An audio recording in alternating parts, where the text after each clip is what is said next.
ವಸಂತ್ ಗಿರಿ ಅವರವರು ನಾನು ಮಾತಾಡಬೇಡಿ ಅಂತ ಹೇಳಿಲ್ಲ ಸರ್. ಸರ್ ದಿನೇಶ್ ಸರ್ ನಾನು ಮಾತಾಡಬೇಡಿ ಅಂತ ಹೇಳಿಲ್ಲ, ಬಟ್ ಅದೊಂದನ್ನೇ ಮಾತಾಡಬೇಡಿ ಅಂತ ಹೇಳ್ತೀನಿ. ವಸಂತ್ ಗಿರಿ ಅವರವರು ಜಾಯ್ನ್ ಆಗಿದ್ದಾರೆ. ವಸಂತ್ ಗಿರಿ ಅವರೇ ನಮಸ್ಕಾರ, ಸ್ವಾಗತ. ಬಂದೆ ಸರ್.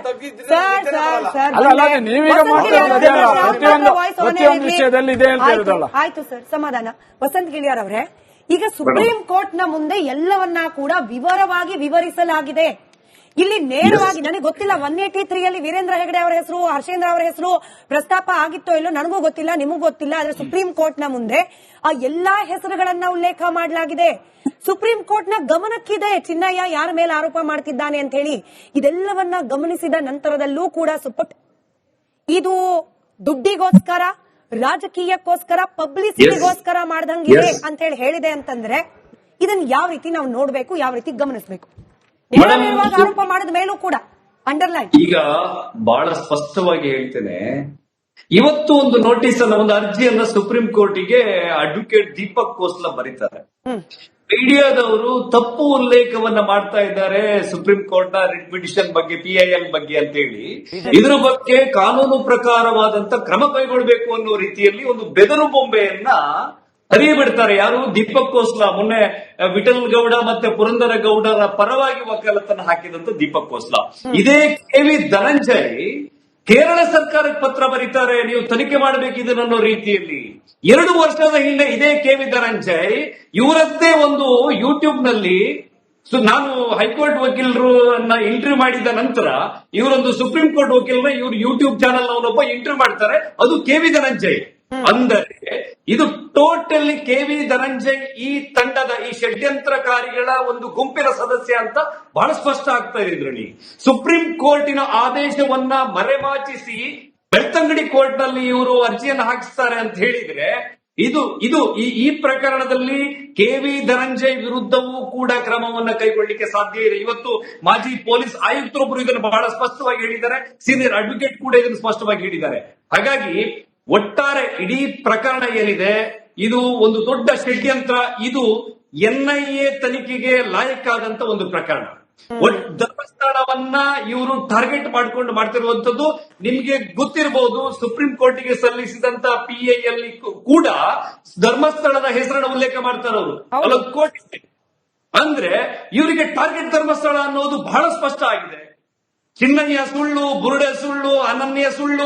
ನೋಡಿ, ಬುರುಡೆ ತಗೊಂಡ್ ಬಂದ ತಕ್ಷಣ 24 ವರ್ಷದ ಹೆಣ್ಣಿನ ತಲೆ ಬುರುಡೆ ನಂಗೆ FSL ವರದಿ ಬಂದಿದೆ ಅಂತ ಹೇಳಿದವ ಎಲ್ಲಿದ್ದಾನೆ ಇವಾಗ? ಎಲ್ಲೋಗಿದ್ದಾನೆ? ಈಗ ನಾನು ಕೇಳುವಂತದ್ದು ರಾಜ್ಯ ಸರ್ಕಾರಕ್ಕೆ, ನಮ್ಮ ರಾಜ್ಯದಲ್ಲಿ ನಂಗೊತ್ತಿಲ್ಲ ಗೃಹ ಸಚಿವರಿದ್ದಾರೆ, ಆರ್ಮ್ಸ್ ಆಕ್ಟ್ ಅನ್ನ ಒಂದು ವ್ಯಕ್ತಿಯ ಮೇಲೆ ಹಾಕಲಾಗಿದೆ, ಯಾಕೆ ಇದುವರೆಗೂ ಆತನನ್ನ ಬಂಧಿಸಿಲ್ಲ? ಒಬ್ಬ ಫೇಸ್ಬುಕ್ ನಲ್ಲಿ ಒಂದು ಪೋಸ್ಟ್ ಅನ್ನು ಹಾಕಿದ ತಕ್ಷಣ, ಶೇರ್ ಮಾಡಿದ ತಕ್ಷಣ ಸುಮೋಟೋ ಕೇಸ್ ಹಾಕುವಂತ ಈ ಇಲಾಖೆ, ಈ ಸರ್ಕಾರ ಇವತ್ತಿಗೂ ಯಾಕೆ ಆಕ್ಷನ್ ತಗೊಳ್ತಾ ಇಲ್ಲ? ಬಂಧನ ಯಾಕೆ ಆಗ್ತಾ ಇಲ್ಲ? ಬಹಳ ಅರ್ಥ ಆಗ್ತಿರುವಂತದ್ದು ಏನ್ ಮಾಡ್ತಾ ಇದ್ದಾರೆ ನೋಡಿ ಮೇಡಮ್. ಇಡೀ ಒಂದು ಧಾರ್ಮಿಕ ಶ್ರದ್ಧೆಯನ್ನ ಕದಡಿಸಿದ್ದಾರೆ, ಅಂತಾರಾಷ್ಟ್ರೀಯ ಮಟ್ಟದಲ್ಲಿ ಒಂದು ಪ್ರಭಾಕಂಡವನ್ನ ಮಾಡಿದ್ದಾರೆ. ಎಷ್ಟು ಮಟ್ಟಿಗೆ ಇದನ್ನು ಒಪ್ಕೊಳ್ಳೋದು, ಎಷ್ಟು ಮಟ್ಟಿಗೆ ಸಹಿಸಿಕೊಳ್ಳೋದು? ಇನ್ನು ಇವರಿಗೆ ಜನರೇ ಬೀದಿಗೆ ಇಳಿದು ಹೊಡಿತಾರೆ ಇವರಿಗೆ. ವಿಡಿಯೋದವರ ಧಾಟಿಗೆ ಹೋಗ್ತಿದ್ದೀರಾ ಅಂತ ಹೇಳಿ. ನೀವೇ ಬೇಡ ಸರ್, ಜನರೆಲ್ಲ ಶಾಂತಿ ಸಮಾಧಾನದಲ್ಲಿರಲಿ. ಅಟ್ಲೀಸ್ಟ್ ಜನರಿಗೆ ಈ ಕಾನೂನಿನ ವ್ಯವಸ್ಥೆ ಮೇಲೆ ನಂಬಿಕೆ ಇದೆ, ಅದು ಉಳಿಲಿ ಅಂತ ಹೇಳಿ ನಾನು ಪ್ಲೀಸ್ ನಾನು ಒಬ್ಬ ಧಾರ್ಮಿಕ ಶ್ರದ್ಧಾ ಕೇಂದ್ರದ ಬಗ್ಗೆ ಒಂದು ಭಕ್ತಿ ಗೌರವ ಇರುವಂತ ವ್ಯಕ್ತಿಯಾಗಿ ನಾನು ಮಾತಾಡ್ತಾ ಇದ್ದಾನೆ. ಜನರ ತಾಳ್ಮೆಯನ್ನ ಸರ್ಕಾರವಾಗಲಿ ಯಾರು ಕೂಡ ಪರೀಕ್ಷೆ ಮಾಡಬಾರ್ದು. ನಿಮ್ಮ ಹತ್ರ ಯೂಟ್ಯೂಬ್ ಇದೆ ಅಂತ ಹೇಳಿದ ತಕ್ಷಣ ಬಾಯಿ ಬಂದಾಗ ಮಾತಾಡಬಹುದಾ? ಯಾರು ಬರ್ಬೇಕಾದ್ರೆ ಆರೋಪ ಮಾಡಬಹುದಾ? 420 ಅಂತ ಹೇಳಬಹುದಾ? ನಾವು ಆರಾಧನೆ ಮಾಡಿಕೊಂಡಂತ ಒಂದು ಶ್ರದ್ಧಾ ಕೇಂದ್ರದ ಬಗ್ಗೆ, ಆ ಧರ್ಮಾಧಿಕಾರಿಗಳ ಬಗ್ಗೆ, ಆ ಪೀಠಕ್ಕೆ ಒಂದು ಗೌರವವನ್ನ ಕೊಡದೆ ಅವಾಚ್ಯ ಶಬ್ದದಿಂದ ನಿಂದಿಸಿದ್ರು ಕೂಡ ಮಾತಾಡಿದ್ರು. ಅದು ಧರ್ಮ ಕೇಂದ್ರ, ಶ್ರದ್ಧಾ ಕೇಂದ್ರ ಆಗ್ಲಿಲ್ಲ.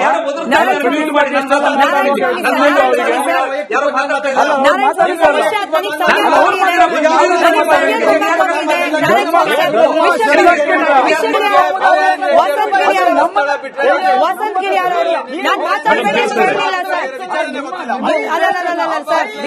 ದಿನೇಶ್ ಸರ್ ನಾನು ಮಾತಾಡಬೇಡಿ ಅಂತ ಹೇಳಿಲ್ಲ, ಬಟ್ ಅದೊಂದನ್ನೇ ಮಾತಾಡಬೇಡಿ ಅಂತ ಹೇಳ್ತೀನಿ. ವಸಂತ್ ಗಿಳಿಯಾರ್ ಅವರು ಜಾಯಿನ್ ಆಗಿದ್ದಾರೆ. ವಸಂತ್ ಗಿಳಿಯಾರ್ ಅವರೇ ನಮಸ್ಕಾರ, ಕಾರ್ಯಕ್ರಮಕ್ಕೆ ಸ್ವಾಗತ.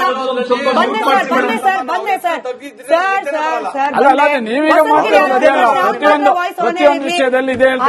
ಆಯ್ತು ಸರ್, ಸಮಾಧಾನ. ವಸಂತ್ ಗಿಳಿಯಾರ್ ಅವರೇ, ಈಗ ಸುಪ್ರೀಂ ಕೋರ್ಟ್ ನ ಮುಂದೆ ಎಲ್ಲವನ್ನ ಕೂಡ ವಿವರವಾಗಿ ವಿವರಿಸಲಾಗಿದೆ.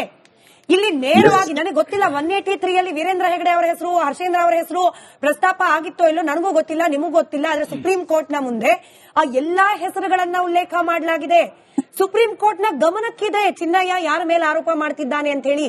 ಇದೆಲ್ಲವನ್ನ ಗಮನಿಸಿದ ನಂತರದಲ್ಲೂ ಕೂಡ ಇದು ದುಡ್ಡಿಗೋಸ್ಕರ, ರಾಜಕೀಯಕ್ಕೋಸ್ಕರ, ಪಬ್ಲಿಸಿಟಿಗೋಸ್ಕರ ಮಾಡ್ದಂಗಿದೆ ಅಂತ ಹೇಳಿದೆ ಅಂತಂದ್ರೆ ಇದನ್ನ ಯಾವ ರೀತಿ ನಾವು ನೋಡ್ಬೇಕು, ಯಾವ ರೀತಿ ಗಮನಿಸಬೇಕು? ನೇರವಾಗಿ ಆರೋಪ ಮಾಡಿದ ಮೇಲೂ ಕೂಡ ಅಂಡರ್ಲೈನ್. ಈಗ ಬಹಳ ಸ್ಪಷ್ಟವಾಗಿ ಹೇಳ್ತೇನೆ, ಇವತ್ತು ಒಂದು ನೋಟಿಸ್ ಅನ್ನ, ಒಂದು ಅರ್ಜಿಯನ್ನ ಸುಪ್ರೀಂ ಕೋರ್ಟಿಗೆ ಅಡ್ವೊಕೇಟ್ ದೀಪಕ್ ಕೋಸ್ಲಾ ಬರೀತಾರೆ. ಮೀಡಿಯಾದವರು ತಪ್ಪು ಉಲ್ಲೇಖವನ್ನ ಮಾಡ್ತಾ ಇದ್ದಾರೆ ಸುಪ್ರೀಂ ಕೋರ್ಟ್ ನ ರಿಟ್ ಪಿಟಿಷನ್ ಬಗ್ಗೆ, PIL ಬಗ್ಗೆ ಅಂತ ಹೇಳಿ. ಇದ್ರ ಬಗ್ಗೆ ಕಾನೂನು ಪ್ರಕಾರವಾದಂತ ಕ್ರಮ ಕೈಗೊಳ್ಳಬೇಕು ಅನ್ನೋ ರೀತಿಯಲ್ಲಿ ಒಂದು ಬೆದರು ಬೊಂಬೆಯನ್ನ ಹರಿಯಬಿಡ್ತಾರೆ. ಯಾರು? ದೀಪಕ್ ಕೋಸ್ಲಾ. ಮೊನ್ನೆ ವಿಠಲ್ ಗೌಡ ಮತ್ತೆ ಪುರಂದರ ಗೌಡರ ಪರವಾಗಿ ವಕಾಲತನ್ನು ಹಾಕಿದಂತ ದೀಪಕ್ ಕೋಸ್ಲಾ. ಇದೇ KV ಧನಂಜಯ್ ಕೇರಳ ಸರ್ಕಾರಕ್ಕೆ ಪತ್ರ ಬರೀತಾರೆ, ನೀವು ತನಿಖೆ ಮಾಡಬೇಕಿದೆ ಅನ್ನೋ ರೀತಿಯಲ್ಲಿ. 2 ವರ್ಷದ ಹಿಂದೆ ಇದೇ KV ಧನಂಜಯ್ ಇವರದ್ದೇ ಒಂದು ಯೂಟ್ಯೂಬ್ ನಲ್ಲಿ, ನಾನು ಹೈಕೋರ್ಟ್ ವಕೀಲರು ಇಂಟರ್ವ್ಯೂ ಮಾಡಿದ ನಂತರ ಇವರೊಂದು ಸುಪ್ರೀಂ ಕೋರ್ಟ್ ವಕೀಲರ ಇವರು ಯೂಟ್ಯೂಬ್ ಚಾನಲ್ ಅವನೊಬ್ಬ ಇಂಟರ್ವ್ಯೂ ಮಾಡ್ತಾರೆ, ಅದು KV ಧನಂಜಯ್. ಅಂದರೆ ಇದು ಟೋಟಲಿ KV ಧನಂಜಯ್ ಈ ತಂಡದ, ಈ ಷಡ್ಯಂತ್ರಕಾರಿಗಳ ಒಂದು ಗುಂಪಿನ ಸದಸ್ಯ ಅಂತ ಬಹಳ ಸ್ಪಷ್ಟ ಆಗ್ತಾ ಇದೆ ಇದರಲ್ಲಿ. ಸುಪ್ರೀಂ ಕೋರ್ಟಿನ ಆದೇಶವನ್ನ ಮರೆಮಾಚಿಸಿ ಬೆಳ್ತಂಗಡಿ ಕೋರ್ಟ್ ನಲ್ಲಿ ಇವರು ಅರ್ಜಿಯನ್ನು ಹಾಕಿಸ್ತಾರೆ ಅಂತ ಹೇಳಿದ್ರೆ ಇದು ಈ ಪ್ರಕರಣದಲ್ಲಿ KV ಧನಂಜಯ್ ವಿರುದ್ಧವೂ ಕೂಡ ಕ್ರಮವನ್ನ ಕೈಗೊಳ್ಳಲಿಕ್ಕೆ ಸಾಧ್ಯ ಇದೆ. ಇವತ್ತು ಮಾಜಿ ಪೊಲೀಸ್ ಆಯುಕ್ತರೊಬ್ಬರು ಇದನ್ನು ಬಹಳ ಸ್ಪಷ್ಟವಾಗಿ ಹೇಳಿದ್ದಾರೆ, ಸೀನಿಯರ್ ಅಡ್ವೊಕೇಟ್ ಕೂಡ ಇದನ್ನು ಸ್ಪಷ್ಟವಾಗಿ ಹೇಳಿದ್ದಾರೆ. ಹಾಗಾಗಿ ಒಟ್ಟಾರೆ ಇಡೀ ಪ್ರಕರಣ ಏನಿದೆ ಇದು ಒಂದು ದೊಡ್ಡ ಷಡ್ಯಂತ್ರ. ಇದು NIA ತನಿಖೆಗೆ ಲಾಯಕ್ಕಾದಂತ ಒಂದು ಪ್ರಕರಣ. ಧರ್ಮಸ್ಥಳವನ್ನ ಇವರು ಟಾರ್ಗೆಟ್ ಮಾಡ್ಕೊಂಡು ಮಾಡ್ತಿರುವಂತದ್ದು ನಿಮ್ಗೆ ಗೊತ್ತಿರಬಹುದು. ಸುಪ್ರೀಂ ಕೋರ್ಟ್ಗೆ ಸಲ್ಲಿಸಿದಂತ PIL ಕೂಡ ಧರ್ಮಸ್ಥಳದ ಹೆಸರನ್ನ ಉಲ್ಲೇಖ ಮಾಡ್ತಾರೆ ಅವರು. ಕೋರ್ಟ್ ಅಂದ್ರೆ ಇವರಿಗೆ ಟಾರ್ಗೆಟ್ ಧರ್ಮಸ್ಥಳ ಅನ್ನೋದು ಬಹಳ ಸ್ಪಷ್ಟ ಆಗಿದೆ. ಚಿನ್ನಯ್ಯ ಸುಳ್ಳು, ಬುರುಡೆ ಸುಳ್ಳು, ಅನನ್ಯ ಸುಳ್ಳು. ನೋಡಿ, ಬುರುಡೆ ತಗೊಂಡ್ ಬಂದ ತಕ್ಷಣ 24 ವರ್ಷದ ಹೆಣ್ಣಿನ ತಲೆಬುರುಡೆ ನಂಗೆ FSL ವರದಿ ಬಂದಿದೆ ಅಂತ ಹೇಳಿದವ ಎಲ್ಲಿದ್ದಾರೆ ಇವಾಗ? ಎಲ್ಲೋಗಿದ್ದಾನೆ? ಈಗ ನಾನು ಕೇಳುವಂತದ್ದು ರಾಜ್ಯ ಸರ್ಕಾರಕ್ಕೆ, ನಮ್ಮ ರಾಜ್ಯದಲ್ಲಿ ನಂಗೊತ್ತಿಲ್ಲ ಗೃಹ ಸಚಿವರಿದ್ದಾರೆ, ಆರ್ಮ್ಸ್ ಆಕ್ಟ್ ಅನ್ನ ಒಂದು ವ್ಯಕ್ತಿಯ ಮೇಲೆ ಹಾಕಲಾಗಿದೆ, ಯಾಕೆ ಇದುವರೆಗೂ ಆತನನ್ನ ಬಂಧಿಸಿಲ್ಲ? ಒಬ್ಬ ಫೇಸ್ಬುಕ್ ನಲ್ಲಿ ಒಂದು ಪೋಸ್ಟ್ ಅನ್ನ ಹಾಕಿದ ತಕ್ಷಣ, ಶೇರ್ ಮಾಡಿದ ತಕ್ಷಣ ಸುಮೋಟೋ ಕೇಸ್ ಹಾಕುವಂತ ಈ ಇಲಾಖೆ, ಈ ಸರ್ಕಾರ ಇವತ್ತಿಗೂ ಯಾಕೆ ಆಕ್ಷನ್ ತಗೊಳ್ತಾ ಇಲ್ಲ? ಬಂಧನ ಯಾಕೆ ಆಗ್ತಾ ಇಲ್ಲ? ಬಹಳ ಅರ್ಥ ಆಗ್ತಿರುವಂತದ್ದು ಏನ್ ಮಾಡ್ತಾ ಇದ್ದಾರೆ ನೋಡಿ ಮೇಡಮ್. ಇಡೀ ಒಂದು ಧಾರ್ಮಿಕ ಶ್ರದ್ಧೆಯನ್ನ ಕದಡಿಸಿದ್ದಾರೆ, ಅಂತಾರಾಷ್ಟ್ರೀಯ ಮಟ್ಟದಲ್ಲಿ ಒಂದು ಪ್ರಭಾಗಂಡವನ್ನ ಮಾಡಿದ್ದಾರೆ. ಎಷ್ಟು ಮಟ್ಟಿಗೆ ಇದನ್ನು ಒಪ್ಕೊಳ್ಳೋದು, ಎಷ್ಟು ಮಟ್ಟಿಗೆ ಸಹಿಸಿಕೊಳ್ಳೋದು? ಇನ್ನು ಇವರಿಗೆ ಜನರೇ ಬೀದಿಗೆ ಇಳಿದು ಹೊಡಿತಾರೆ ಇವರಿಗೆ. ನೀವ್ಯಾಕೋ AI ವಿಡಿಯೋದವರ ಧಾಟಿಗೆ ಹೋಗ್ತಿದ್ದೀರಾ ಅಂತ ಹೇಳಿ. ನೀವೇ ಬೇಡ ಸರ್, ಜನರೆಲ್ಲ ಶಾಂತಿ ಸಮಾಧಾನದಲ್ಲಿರಲಿ. ಅಟ್ಲೀಸ್ಟ್ ಜನರಿಗೆ ಈ ಕಾನೂನಿನ ವ್ಯವಸ್ಥೆ ಮೇಲೆ ನಂಬಿಕೆ ಇದೆ, ಅದು ಉಳಿಲಿ ಅಂತ ಹೇಳಿ ನಾನು ಪ್ಲೀಸ್ ನಾನು ಒಬ್ಬ ಧಾರ್ಮಿಕ ಶ್ರದ್ಧಾ ಕೇಂದ್ರದ ಬಗ್ಗೆ ಒಂದು ಭಕ್ತಿ ಗೌರವ ಇರುವಂತ ವ್ಯಕ್ತಿಯಾಗಿ ನಾನು ಮಾತಾಡ್ತಾ ಇದ್ದಾನೆ. ಜನರ ತಾಳ್ಮೆಯನ್ನ ಸರ್ಕಾರವಾಗಲಿ ಯಾರು ಕೂಡ ಪರೀಕ್ಷೆ ಮಾಡಬಾರದು. ನಿಮ್ಮ ಹತ್ರ ಯೂಟ್ಯೂಬ್ ಇದೆ ಅಂತ ಹೇಳಿದ ತಕ್ಷಣ ಬಾಯಿ ಬಂದಾಗ ಮಾತಾಡಬಹುದಾ? ಯಾರ ಮೇಲೆ ಬೇಕಾದ್ರೆ ಆರೋಪ ಮಾಡಬಹುದಾ? 420 ಅಂತ ಹೇಳಬಹುದಾ? ನಾವು ಆರಾಧನೆ ಮಾಡ್ಕೊಂಡಂತ ಒಂದು ಶ್ರದ್ಧಾ ಕೇಂದ್ರದ ಬಗ್ಗೆ, ಆ ಧರ್ಮಾಧಿಕಾರಿಗಳ ಬಗ್ಗೆ, ಆ ಪೀಠಕ್ಕೆ ಒಂದು ಗೌರವವನ್ನ ಕೊಡದೆ ಅವಾಚ್ಯ ಶಬ್ದದಿಂದ ನಿಂದಿಸಿದ್ರು ಕೂಡ ಮಾತಾಡಿದ್ರು ಅದು ಧರ್ಮ ಕೇಂದ್ರ, ಶ್ರದ್ಧಾ ಕೇಂದ್ರ ಆಗ್ಲಿಲ್ಲ. ಯಾರು